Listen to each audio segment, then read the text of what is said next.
चाय की प्याली देख संध्या ने बड़ी ही खूबसूरत सी 4 पंक्तियां कहीं।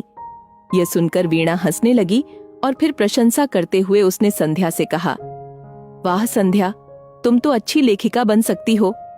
इस बात पर संध्या जोरों से खिलखिलाकर हंस पड़ी और विस्मित होकर कहा, लेखिका और मैं?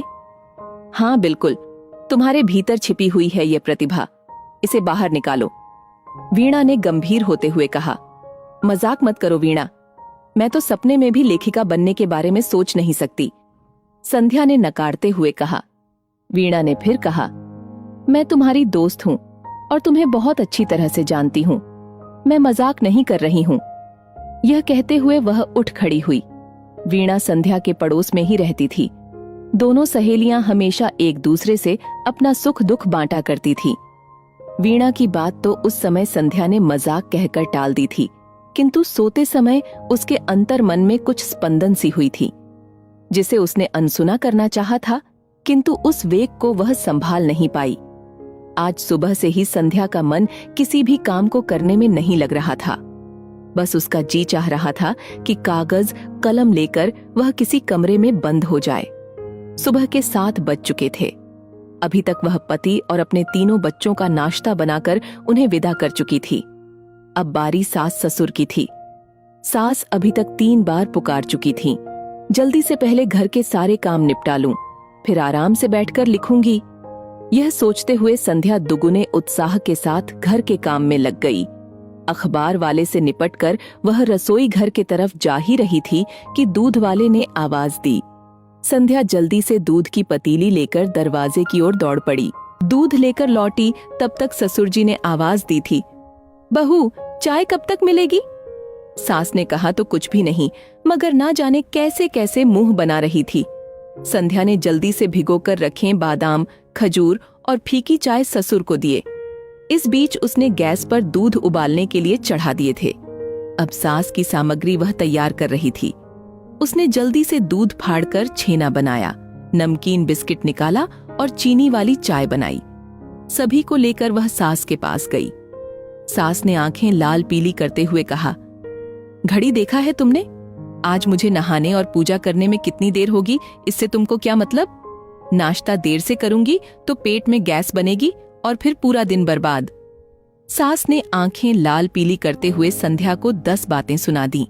साथ में वह छेना भी खाती जा रही थी। संध्या किसी तरह से जान छुड़ाकर रसोई घर की तरफ भागी। जल्दी से रसोई बना लेती हूँ, फिर कुछ लिखूंगी। संध्या के मन में हजारों विचार आने शुरू हो गए थे।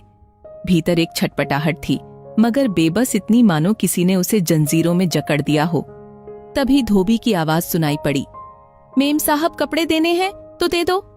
उसकी तंद्रा टूटी, मानो 5वें तले से वह सीधे नीचे गिर गई हो। आ रही हूं, कहते हुए उसने सास ससुर, पति और बच्चों के कपड़ों को इस तरह निकालना शुरू किया मानो सीबीआई के इंस्पेक्शन में घर में छापामारी पड़ी हो। गुस्से और झल्लाहट के बीच में वह कपड़े गिनकर धोबी को दे रही थी। साथ में सोचती भी जा रही थी, काश मेरे पास एक बंदूक होती, जितने कपड़े हैं उतने गोली मारकर इसका सीना छलनी कर देती। इसे भी अभी ही आना था। अब संध्या के हाथ जल्दी जल्दी सब्जियों को काट रहे थे। वह इस तरह से सब्जियों को काट रही थी मानो कसाई हो। उसके बाद कुकर में उसने चावल दाल चढ़ाकर जल्दी से आटा गूंथना शुरू किया, क्योंकि सास ससुर के मॉर्निंग ब्रेकफास्ट के बाद दूसरा ब्रेकफास्ट देना था। संध्या ने अपनी सारी कुड़न आटे पर निकाल दी। नतीजा यह हुआ कि उसके फुलके बहुत ही अच्छे बने। सास ससुर को ब्रेकफास्ट कराने के बाद कर वह जल्दी से नहाने गई। अचानक याद आया, अरे पूरा घर अस्त व्यस्त है, उसे ठीक करना तो मैं भूल ही गई थी। डस्टिंग भी करना है। संध्या के पति विशाल और बच्चों के जाने के बाद उस घर की हालत ऐसी हो जाती थी मानो थोड़ी देर पहले तूफान आया हो या पूरे घर में बंदर उछल कूद करके गया हो। बिखरे घर को संवारने और समेटने में संध्या को करीब आधा घंटा लग गया। वह सारे काम निपटाकर बाथरूम में घुसी और अभी नहाना ही शुरू किया था कि अचानक याद आया, वॉशिंग मशीन में कपड़े पड़े थे, उन्हें वह फैलाना भूल गई थी। नहाकर निकली तो जल्दी से सारे कपड़े उसने तार पर फैलाए। गीले बालों को शिवजी की जटा की तरह बांधकर उसमें क्लचर फंसा दिया और पूजा घर की तरफ दौड़ पड़ी। भगवान को अगरबत्ती दिखाने के बाद मंत्र पढ़कर बेचैनी में उसने इस कदर घंटी बजाना शुरू किया जैसे साक्षात शिवजी के गण उसमें प्रवेश कर चुके हों। सास ससुर को प्रसाद देने के बाद उसने घड़ी देखा। 12 बज गए, बच्चों को स्टॉपेज से लाना है। वह निकलने को थी कि अचानक उसे याद आया, मैंने तो अभी नाश्ता भी नहीं किया है। वह रसोई में दौड़ी। रोटी में सब्जी डालकर उसे रोल बनाकर वह मुंह में इस तरह ठूंस रही थी जैसे उपवास के पहले का अंतिम खाना हो। घर में बच्चे आ चुके थे। उनकी धमा चौकड़ी और सास ससुर के अनगिनत नखरों के बीच संध्या का सेकंड शिफ्ट का काम शुरू हो चुका था। इसे निपटाते हुए लगभग 2:45 हो चुके थे। थक हार कर वह अपने बेडरूम में आई। उसने बिस्तर पर लेटकर अपनी कमर सीधी की।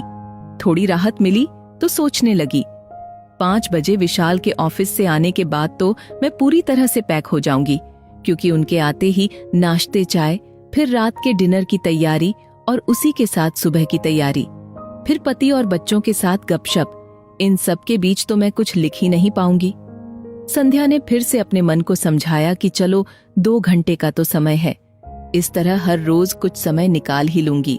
वह उठी, पेपर, पैड और कलम लिया और सोचने लगी, यह क्या, दिमाग तो बिल्कुल शून्य हो गया है। मन में कोई विचार आ क्यों नहीं रहा है? काम करते समय कितने विचार आ रहे थे, जा रहे थे, अब क्या हो गया है? मैं तो सब भूल गई। पेपर पैड उसे सास ससुर की तरह आंखें फाड़े देख रहे थे और कलम बेचारा संध्या की उंगलियों में निर्जीव सा पड़ा था। इसी उधेड़ बुन में थकी हारी संध्या को नींद ने कब भ्रमित कर दिया उसे पता ही नहीं चला। अचानक संध्या का पूरा शरीर कांप गया, मानो घर में भूकंप आ गया हो। पूरे घर में भूचाल और सांस की कर्कश आवाज उसके कानों में पड़ी और उछलकर वह बिस्तर से जमीन पर आ गई। इस क्रम में पेपर पैड और कलम हवा में लहराते हुए फर्श पर गिरकर पलंग के नीचे अपना स्थान ग्रहण कर चुके थे। संध्या ने जब यह समाचार सुना कि ननद के पति का ट्रांसफर किसी रिमोट एरिया में हो गया है, जहां ननद व बच्चों के साथ तुरंत जाना संभव नहीं था, इस कारण से ननद 6 महीने के लिए अपने मायके रहने आ गई थी। स्वभाव से सास अगर चट्टान थी तो ननद पहाड़ जैसी थी, और बच्चे तो ऐसे मानो जंगल से निकलकर पहली बार वो मानव के बीच में आए हों। संध्या के पांव तले भूकंप तो आया ही था, साथ ही यह खबर सुनकर उसके सिर पर बादल भी फट गया।